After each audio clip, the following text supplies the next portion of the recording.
Hello. For the class this quarter, since we were asynchronous, or I had to go asynchronous, you asked me to give a 5-minute report over the lab. So I'm just gonna give like a brief summary on everything that we did throughout the weeks and stuff. So yeah, the lab we did this quarter was about a GMO called Bacillus thuringiensis, or BT for short. And BT is one of the most famous GMOs that's been around since like the early 1990s. And basically there was a lot of corn that was being destroyed and ate by the European corn borer. And they were losing like millions of dollars worth of crops because this corn borer was this tiny little thing was eating all the corn roots and stuff. And so people were losing a lot of money because like the crops are dying all the time. And so they developed this thing called the BT gene and stuff. And basically the BT had a protein that when the European corn borer ate it, it would like die. And so they started planting this BT gene into a lot of the corn crops in the area. And there's a lot of different forms and stuff for this GMO, but like all of them have like the gene from like BT. Anyways, and then it worked, and it like the corn borers stopped eating all the corn because it was dying. And so a lot of people liked it for a long time, but then recently, within like the last 10 to 15 years, health experts have been saying that there could be some risks to these GMOs, because the GMOs are still relatively new, and so they said that there can be some risk to it.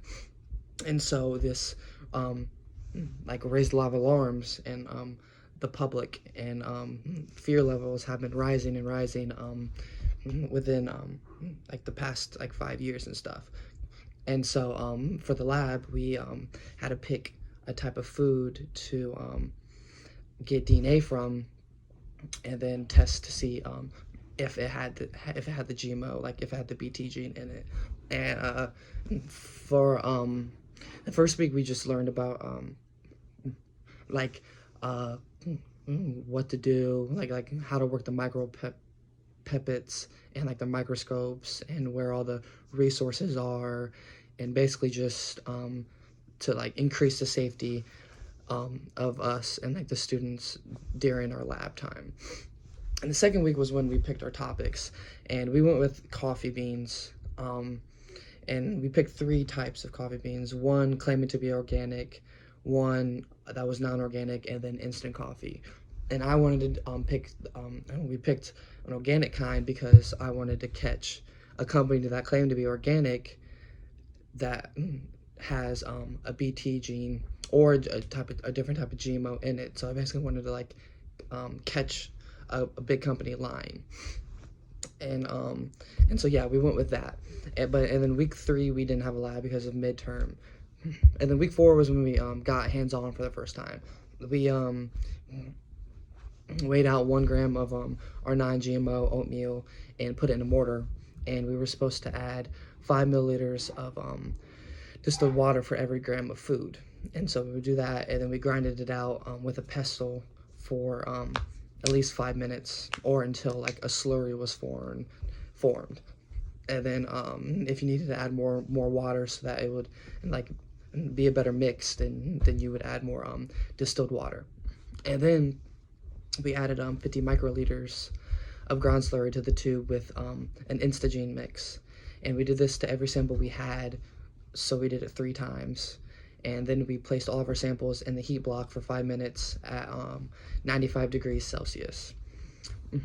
And after that, we placed our samples in a centrifuge for 5 minutes at 13.2 revolutions per minute, and made sure that they were like evenly balanced around the centrifuge so that it wouldn't be uneven as it was spinning around and stuff.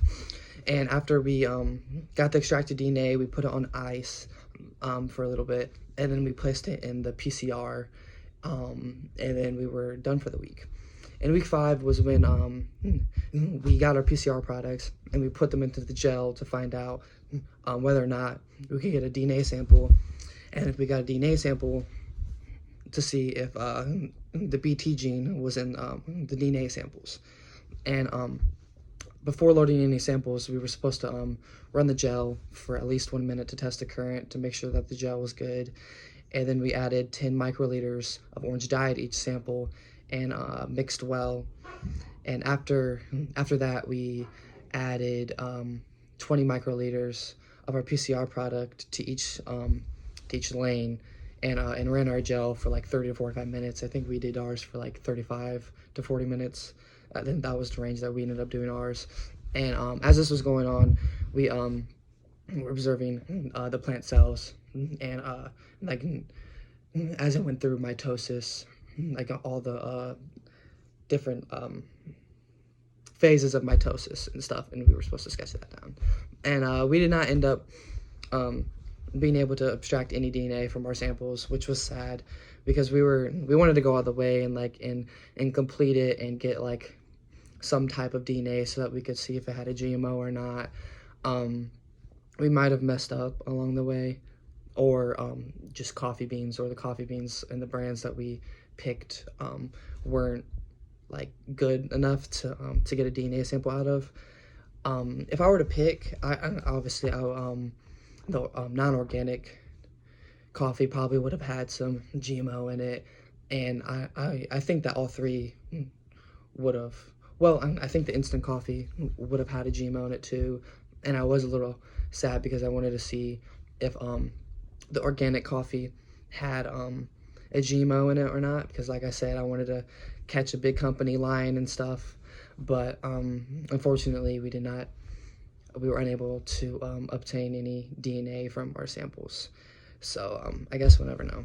And overall, this lab was a pretty fun lab. I had some labs in high school that were kind of boring, but yeah, I liked this lab because I was actually excited to see if I could find a sample, a DNA sample, and I was really, like I said, I was really hoping to see if the organic coffee brand had any GMOs or the BT gene in it. But yeah, I had fun the whole quarter doing this lab, and yeah, that's all. Thank you.